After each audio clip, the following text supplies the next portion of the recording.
So today we are looking at a 2021 study in the European Children's Adolescents Psychiatry Journal, and it is on emotional regulation and tic disorders in children. So this is a 2021 study, and we're going to go all the way back to the magnesium study from 2009. So that is an old study. You're looking at a 12, 13-year-old study when we're looking at those magnesium studies. So, and you also have to understand that there's actually very little in the world of studying tics and Tourette's in children. There's not a lot of it. But we're going to break all of that down. So today we're going to talk about this 2021 study about emotional regulation in children with tic disorders.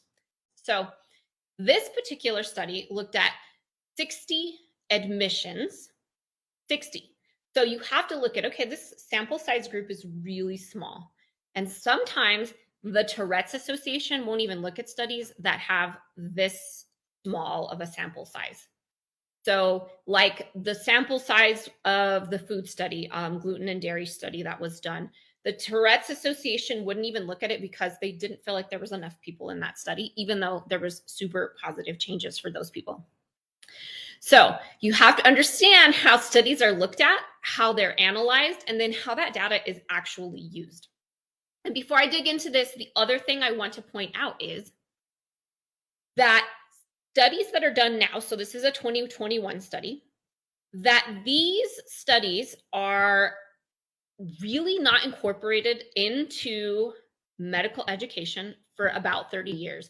And that's if these studies are found to be beneficial, like something that they want to teach. So if your doctor graduated medical school 30 years ago, he's already 30 years behind. The guy is 60 years behind because what is taught in medical school is about 30 years old. We are using very, very old data. So you think about how long it takes you to write a medical textbook, how long it takes to get that textbook edited and approved, how long it takes to actually get the professors to teach it in medical school. You have to understand that it's about 30 years before any of these studies actually hit mainstream medical school. So for me, as a holistic natural provider, it is really important for me to look at these studies all the time. I get an email every single week with all of the studies, and I look at those studies and I read those studies and I break those studies down. So I want you to have an understanding of what I'm looking at as far as the science and the data goes. I'm looking at the current. I'm not looking at the 30-year-old. All right, let's roll. So out of 60 consecutive admissions, so this was 60 children that were assessed, this was at a psychiatric hospital. These kids also had tic disorders.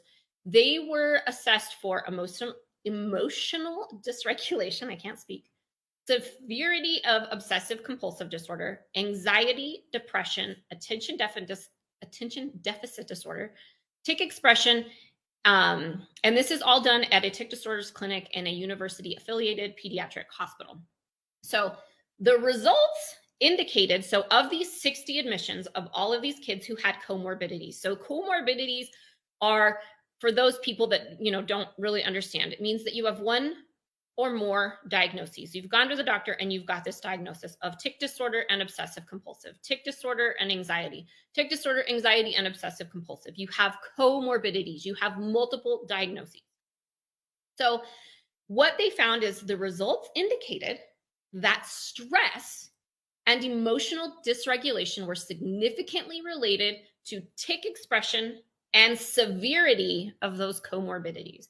So these kids that were experiencing the stress had higher levels of tics and higher severity of those comorbidities. So maybe more of those OCD tendencies. This is what the study found. Okay, great. That's really good information. But here's where we want to talk about, what is this study missing? What is missing? We have this information that, okay, that stress and emotional dysregulation were significantly related, but what is it missing? So one, we have to look at those stressors that go beyond emotional stress. This study really gets me because it really only looks at emotional stress. Many of you have heard me say that those 4 major triggers for tic disorders are all caused by stress. But there are 4 different types of stress. So one is that emotional stress. We are emotional. We are emotional beings. But we also have to look at what is that environmental stress? What are those outside influences that are causing stress? Are there toxins? Are you cleaning your house with bleach and pine sol?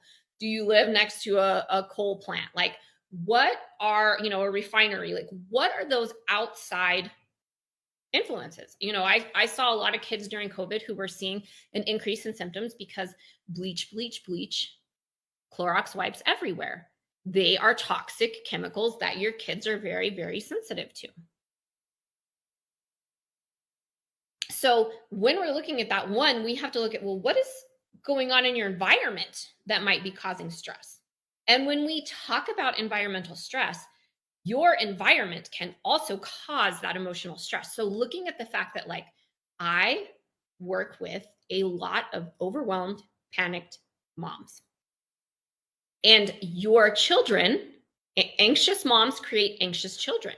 Those children, I shouldn't say yours, but those particular children have a harder time with this emotional regulation. They see more dysregulation because mom is super anxious and she's high alert and she's in her own state of fight or flight. Because remember that all of these kids are experiencing these tics are in a state of fight or flight. They're in this overstressed state. One, we have to look at the environment. What are all of those environmental factors?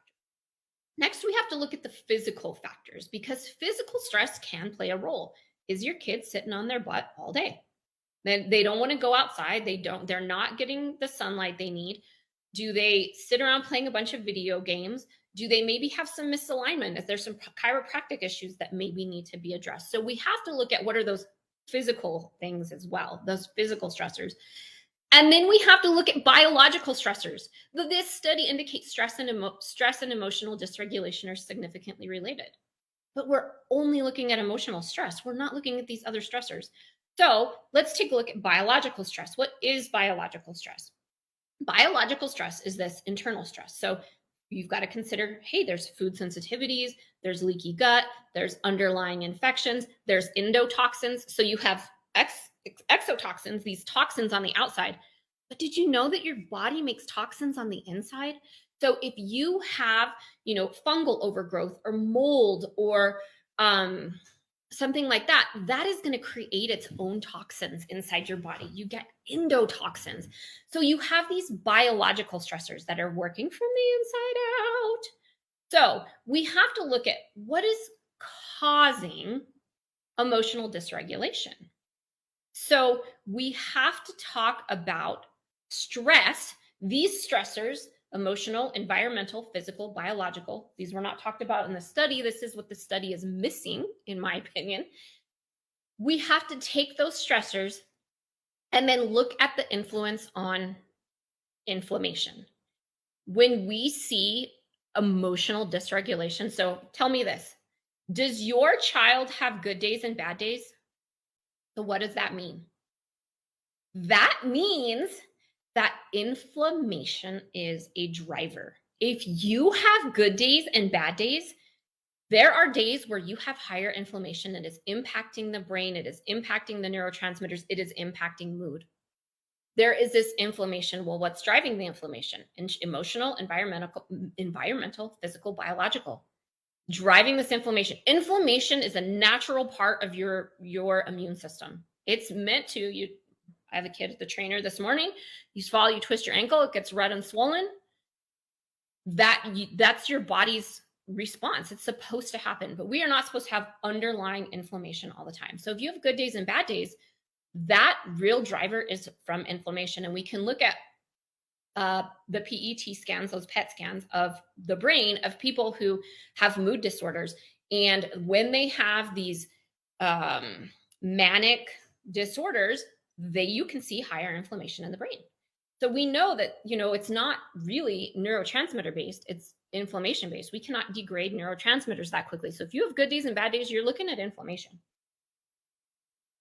So we've taken this study and we've said, okay, stress and emotional dysregulation are significantly related to tic expression and the severity of those comorbidities. So those symptoms, are they up and down?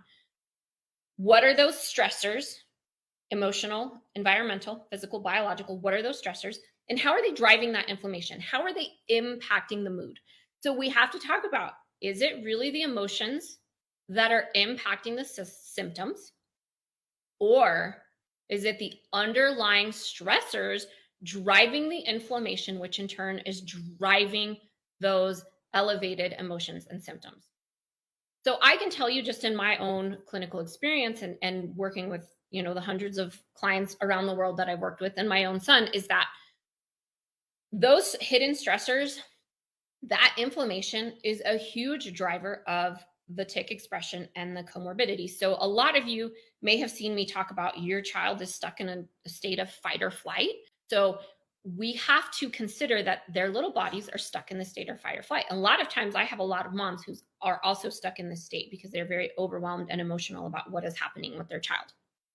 So when I'm looking at studies, I'm going to break down, well, what is this study saying? And then how does that relate to what's actually going on with these kids and their life, their diet, their lifestyle, their bodies? How does that all go together? So I can look at these studies and say, well, this is a great study. I can see where these things, the stress and the emotional dysregulation and symptoms, are connected. But beyond that, what is missing from this study? What is driving the emotions and what is driving the inflammation?